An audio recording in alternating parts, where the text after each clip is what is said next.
l'idée, de toute façon, pour la délégation, c'est pas spécifiquement d'encourager, de dissuader à l'ALIA, c'est de faire connaître finalement la réalité, les différentes possibilités en Israël, et surtout que l'ALIA soit un choix, une conviction, que l'ALIA ne soit pas une ALIA où malheureusement on fuit l'antisémitisme, mais une ALIA où on choisit Israël.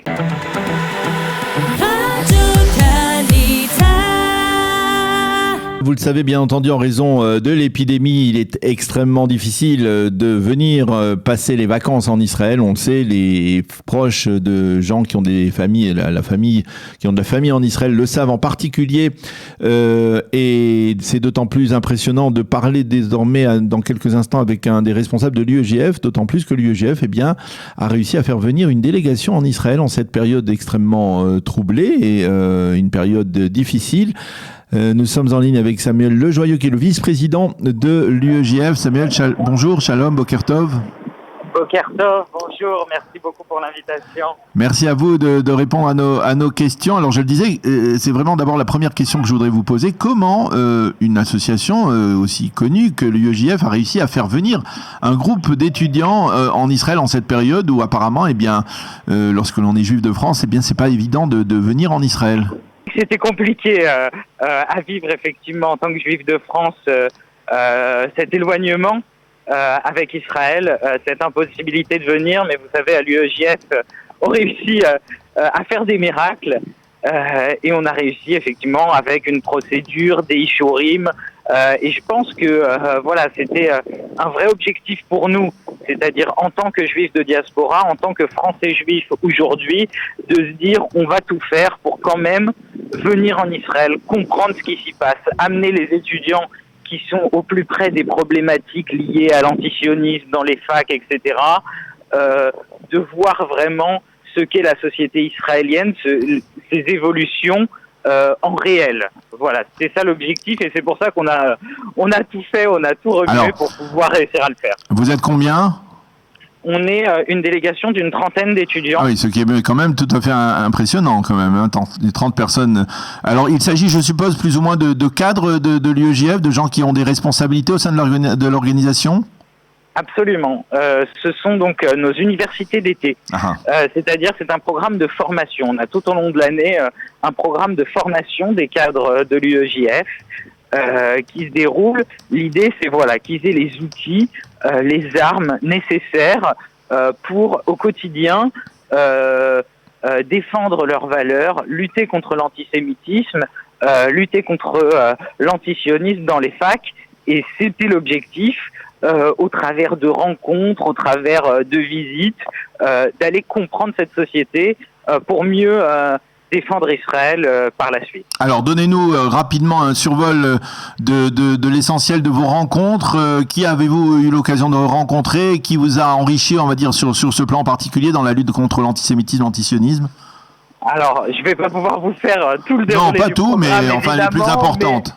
Voilà, ce sera par exemple. Alors, on a essayé vraiment d'avoir un panel le plus large possible, que ce soit au niveau politique, avec des rencontres avec le député Yom Tov Kalfon, avec la ministre de l'Alia et de l'Intégration Pnina Tamano-Shata, au niveau associatif où on a passé une matinée avec l'association La Tête, fondée par un ancien membre du bureau national de l'UEJF, Gilles Darmon, avec lesquels on a fait des actions en faveur des Israéliens défavorisés. On a rencontré des personnalités du monde universitaire comme Denis Charbit, l'enseignant en sciences politiques et spécialiste du sionisme. C'est vraiment un panel le plus large possible. On a vu également la nouvelle ambassadrice d'Israël en France et on a été la première délégation organisation française à la rencontrer, il me semble. C'était vraiment... Elle parlait bien français? Parce que c'est une question qui interpelle beaucoup de gens. On a réussi à se comprendre, en tout cas. C'est déjà ça. Ouais. Alors, justement, puisque vous avez parlé de la nouvelle ambassadrice et Aleria German, l'antisémitisme, c'est un sujet qui est aujourd'hui même en Israël au cœur des débats. Vous le savez probablement, le chef de la diplomatie et vice-premier ministre, premier ministre par alternance, Yair Lapid, a suscité une vive controverse dans un discours dans lequel il avait assimilé l'antisémitisme à toute autre forme de racisme. Vous avez eu l'occasion d'en discuter avec des responsables, par exemple, du ministère des Affaires étrangères, pour savoir qu'est-ce que voulait dire Yair Lapid à ce sujet, quel est le message qui vient officiel, qui vient d'Israël à propos de l'antisémitisme? Alors, pas spécifiquement. Ce qui est important, je pense, et dans le cadre de cette délégation, c'était évidemment d'échanger et c'était de faire comprendre, voilà, aussi aux responsables israéliens, qu'est-ce qu'est vraiment l'antisémitisme et l'antisionisme, cette haine d'Israël qui finalement fait beaucoup de mal aux Juifs de France.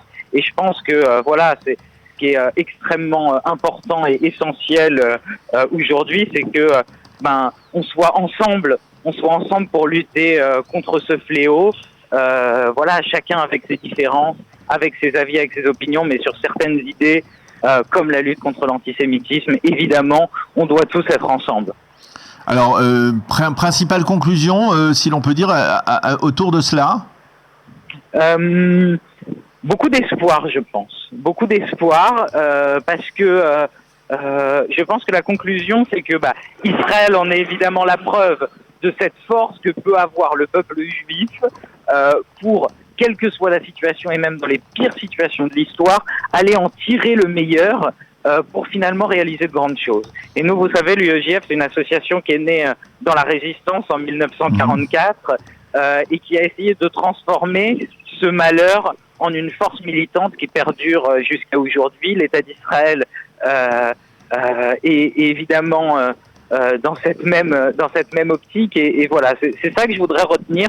On vit une période qui est difficile, mais malgré tout, avec une énergie militante, une énergie collective et une capacité d'écoute, on peut réaliser des miracles. Alors, il y a un mot que dont je voudrais parler maintenant. À part l'antisémitisme, on est ici à Kalita très focalisé sur la nécessité de faire monter les Juifs de France en Israël, la Aliyah. Est-ce que le terme de la Aliyah, c'est un terme qui était présent dans vos rencontres en Israël, les rencontres de cette délégation du EJF? Comme je vous ai dit, on a rencontré la ministre de l'Aliyah. Oui.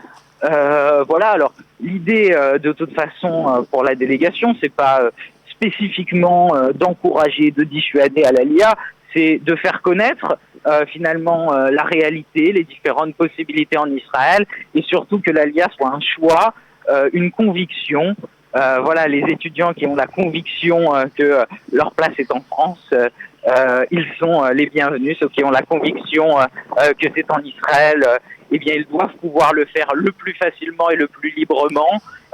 Mais disons, posant la question autrement, est-ce qu'il y a, de la part de la direction de l'UEJF, il y a aujourd'hui une orientation, on va dire, sioniste qui revendique, qui essaye d'encourager des jeunes juifs de France à faire leur aliyah, à monter en Israël, qui donne les moyens de mieux connaître les opportunités qu'ils ont ici sur le plan des enseignes de l'enseignement supérieur, des universités et autres, pour s'intégrer en Israël?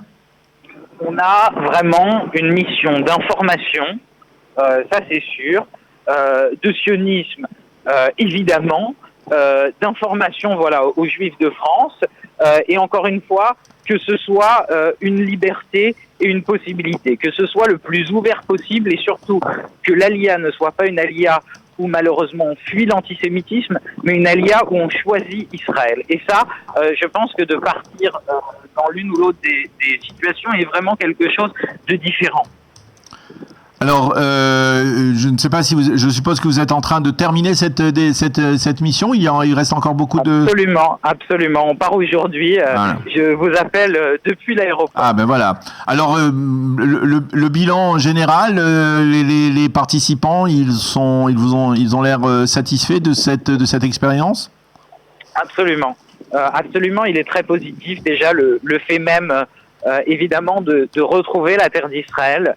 après, voilà, pour la très grande majorité, plus d'1 an et demi sans l'avoir foulé, d'aller du nord à Tibériade, puis à Haïfa, à Jérusalem, dans le sud, à Tel Aviv, vraiment de retrouver ces endroits qui sont si familiers, mais pourtant dont on avait été éloigné pendant bien trop longtemps. Ça a été quelque chose d'extrêmement fort pour les étudiants.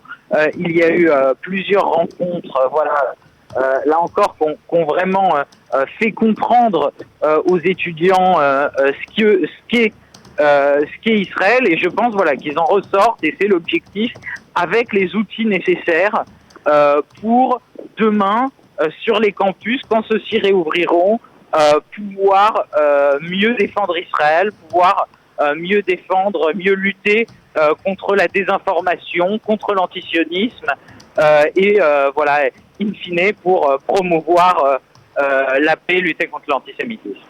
Eh bien, Samuel Joyeux, merci beaucoup d'avoir été avec nous ce matin. Bon retour en France. Faites attention à vous, bien entendu, face au Covid. Et on vous souhaite de revenir rapidement. Eh bien, lorsque vous en aurez l'occasion, bonne chance et bonne nouvelle année universitaire pour vous. À bientôt. Merci. Merci beaucoup pour votre invitation. Au revoir. Voilà, shalom.